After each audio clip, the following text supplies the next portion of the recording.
You are lying there. The lights are off. The room is still. From the outside, it looks peaceful. You might even believe it is. But the quiet you think you have is not real. It starts with something so small you don't even notice it. The faint glow of a screen, the little vibration on your nightstand, the whisper in your head that says just a quick look before I sleep. And you obey, almost without thought, like a reflex. You reach for the device as if it were part of your body. Your thumb moves before your mind catches up. You tell yourself you'll check just one thing, but you already know it's never just one thing. Blaise Pascal, centuries before this glowing rectangle was even imaginable, saw this coming. He said that all of humanity's problems come from one thing: our inability to sit quietly in a room alone. He wasn't talking about boredom. He was talking about the abyss, the silent, invisible weight inside you that you try to avoid at all costs. The part of you that comes alive when the noise stops. Think about it. Really think about it. When was the last time you actually went to bed without touching your phone, without watching something, without drowning your mind in one last hit of stimulation? You probably can't even remember. And that's not an accident. That is design. The people who built these tools knew exactly what they were doing. You think you're unwinding, but you're not. You're feeding the machine. You're feeding the part of your brain that craves the next update, the next headline, the next photo, the next meaningless argument from strangers you'll never meet. You tell yourself it's harmless, but Blaise Pascal would tell you it's poison disguised as comfort. Every swipe, every notification, every burst of color on that screen is pulling you further away from stillness, the only place where you could actually hear your own mind. And the truth is, you're afraid of that place. Most people are, because when the silence comes, so do the thoughts you've been avoiding, the doubts you bury under entertainment, the questions you don't want to ask yourself. What am I really doing with my life? Am I becoming who I wanted to be? Why do I feel like something is missing? But the phone, the feed, the endless scroll, they save you from that confrontation, at least for tonight. And so you keep scrolling, convincing yourself you're just catching up, while your nervous system stays in a state of low-level panic. You think you're relaxing, but your heart rate stays slightly elevated, your eyes keep darting, your brain keeps firing. You are not resting, you are rehearsing anxiety. And here's the cruel part: when you finally set the phone down, when the screen goes black, you don't feel full, you feel emptier. Not in a dramatic way, but in a quiet, subtle way. It's like a slow leak in your soul. You don't notice it all at once, but night after night, it drains you, and eventually, you wake up wondering why you're tired even after 8 hours in bed. You're tired because your mind never actually stopped. Pascal knew that distraction is not neutral. It's the most seductive form of self-abandonment. It lets you pretend you're in control, when in reality, the pattern is in control of you. And here is how you know it is true. Try to go one night without it. One night where you just put the phone away, turn off the TV, and sit with yourself for those last 15 minutes before sleep. If you feel restless, if you feel uncomfortable, if you feel the urge to reach for the distraction like a lifeline, that's the sign. You're hooked. And this is only the first habit I want you to see. The first doorway into the kind of quiet destruction Pascal warned about. Because there are others. Some of them are worse, and one of them is the most dangerous of all. So I want you to stay with me. Listen until the end. Because if you recognize yourself in what comes next, you will have a choice to make tonight. And the choice you make could decide whether this silent erosion continues or finally stops. You think the phone is the only thief in the room, but it's not. There's another habit, quieter, subtler, one that hides behind the excuse of just a way to relax before sleep. And for some of you listening right now, this is the one that's been draining you even more than the screen in your hand. It has the content you choose to feed your mind in those final minutes before your eyes close. And here's the truth: the mind doesn't clock out when you do. It carries what you give it straight into your dreams, your mood, your morning. You think you shut it off when you turn out the lights, but the residue stays. I'm talking about the stories you consume, the images you watch, the conversations you dive into just before bed, the gossip thread you scroll through, the argument you read online that leaves you irritated, the videos that flood you with fake excitement, fake drama, fake urgency, the kind of entertainment that is designed to make you feel something sharp right before you sleep. Jealousy, anger, fear, longing, but never peace. And maybe you've gotten used to it. Maybe you think, it's fine. It's just background noise. I forget it by morning. But your nervous system doesn't forget. Your subconscious doesn't forget. Every late night dose of negativity, every scene dripping with cruelty or vanity, every small hit of outrage, it leaves a fingerprint inside you. Blaise Pascal didn't live to see streaming platforms or viral clips, but he knew this about human nature. Whatever you place before your mind will shape your soul, and when you fill your mind with shallow conflict or empty pleasure, night after night, you are shaping yourself to crave more of it and to find real life disappointingly dull in comparison. Let me ask you something, and be honest. How many times have you gone to bed after watching something that left you unsettled, irritated, or secretly envious, and then woken up in the morning already feeling off, without knowing why? That's not random. That's not just waking up tired. That's your inner world absorbing last night's diet. We like to believe that bedtime is the end of the day, a point where nothing else matters. But it's the opposite. Bedtime is the doorway to the next day. What you bring into that doorway determines what follows you out of it in the morning.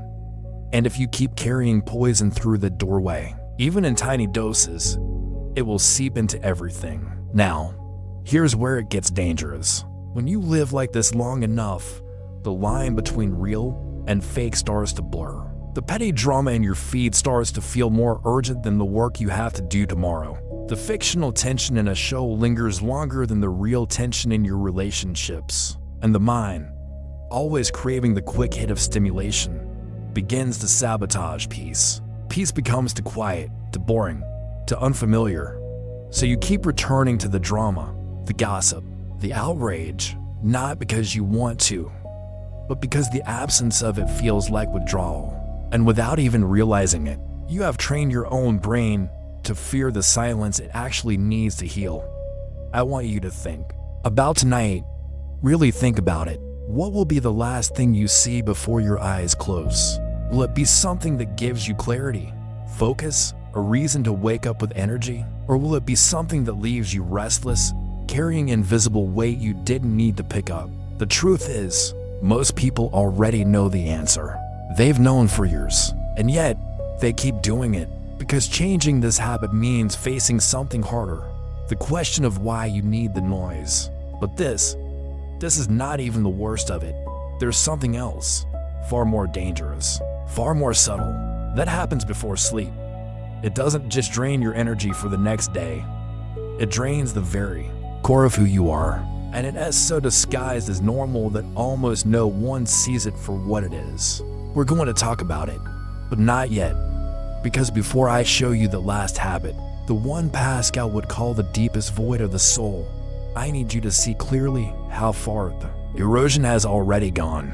You've heard me talk about the first two habits, the phone that keeps you running from yourself, the late night content that plants seeds of unrest in your mind. But there's a deeper layer, one that most people never admit to themselves. And maybe you've been feeling it already. Let's slow down for a moment, right now. As you listen, take a breath. Notice your body. Notice your mind. Are you relaxed? Or is there already a small restlessness in you, even as I speak? That's the point. Stillness feels unnatural now. Your mind has been conditioned to chase, to reach, to consume. And when there's nothing left to consume, it turns inward. This is where the third and most dangerous habit begins, not with an action, but with a decision you make without realizing it, the decision to avoid yourself entirely. Before we get there, you need to understand something Pascal understood long before we did. He knew that the human soul is like a room with a single candle in the center. If you never look at the flame, it will slowly burn out, and by the time you notice, the darkness will already have taken over. Every night, before you sleep, you have a choice. You can tend to that flame, reflect, breathe, acknowledge your own mind, or you can turn away and let the flame shrink. And here's the tragedy.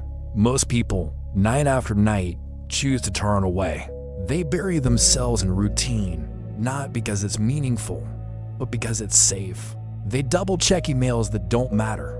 They refresh feeds that won't change. They open apps, scroll past images they won't remember, read arguments they won't solve. Also, they can get to sleep without actually touching the raw truth inside them. And I want you to hear me clearly here. This isn't laziness. This isn't weakness. This is fear. Fear of the thoughts that come when the world goes quiet. Fear of the questions that can't be answered with a quick search. Fear of meeting the unfiltered version of yourself. Ask yourself this: when was the last time you laid in bed in silence, no distractions, just you and your thoughts, and actually stayed there long enough to feel something real? Not for 2 minutes, not for 5, but long enough for the surface noise to fade and the deeper voice inside you to start speaking. Most people can't do it. They'll pick up the phone, turn on the TV, grab a book they're not even reading, anything to avoid that moment. Because when it comes, it feels like the floor giving way under you. The quiet becomes too heavy, and the mind starts whispering things you don't want to hear. You're not where you thought you'd be. You're not becoming who you wanted to become. You've been wasting time you can't get back. It's easier to mute those whispers than to face them. But here's the problem. Every time you choose distraction over confrontation, the abyss inside you gets deeper. It's not an explosion you notice, it's erosion. Night after night, you lose a little more of yourself without even realizing it. Pascal knew this was the root of misery. He saw it in the people of his time. And if he saw the way we live now, with distractions more powerful, more addictive, more constant, he would say we are in greater danger than any generation before us. Because there is a point where the erosion becomes irreversible, where you've avoided yourself for so long that you no longer remember who you were. You can't even hear your own voice anymore. And when you reach that point, the void doesn't have to consume you violently. It just closes in quietly, until there's nothing left but the shell of a person who once cared. This is why I need you to hear what's coming next. The final habit. It is the most dangerous because it feels harmless. It is the most common because everyone thinks they're safe from it. And it is the one that turns your own mind into the architect of its own hell. If you've recognized yourself in anything I've said so far, you cannot miss what's next. Because once you see it, you'll understand why you've been waking up tired, restless, disconnected, and why it will only get worse if you let it. And now we've reached it. The last door. The habit that doesn't just drain your energy for the next day. It hollows you out from the inside. It is not the screen. It is not the drama you feed your mind. It is something far more dangerous because it hides under the mask of rest. It's the choice to silence yourself completely. Not the healthy silence of reflection, but the silence of avoidance. It is when you fall asleep on purpose without ever letting a single real thought pass through you. You tell yourself, I'm too tired to think tonight, I'll deal with it tomorrow. And you let the day end without once facing what you truly feel. Night after night, you put off the conversation with yourself, the one voice in the world you can't afford to ignore. And while you sleep, that voice grows quieter. Not because you found peace, but because it's dying. You wake up the next day, and the days after that, feeling less alive, less connected. The things that used to move you now barely register. You laugh less, you dream less, you stop expecting anything new from your own life.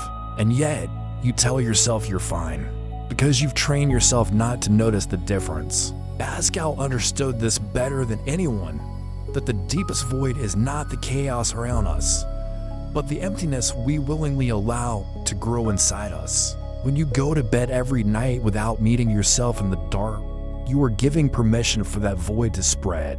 And here's the truth no one tells you. That void never stops on its own. It grows until it replaces you. Until you are nothing more than a collection of routines, habits, and distractions. A body that moves, a mouth that speaks, but a soul that has long since stopped breathing. So tonight, when the lights go out, And that moment comes where you would normally escape into the easiest distraction. Stop. Let the silence stay. Let the thoughts come. Let the questions you've been running from finally arrive. It will be uncomfortable. It might even be terrifying. But it is in that space, the space you've been avoiding, that you will find the only thing the void can consume: yourself. And if you've listened this far, you already know why you need to try.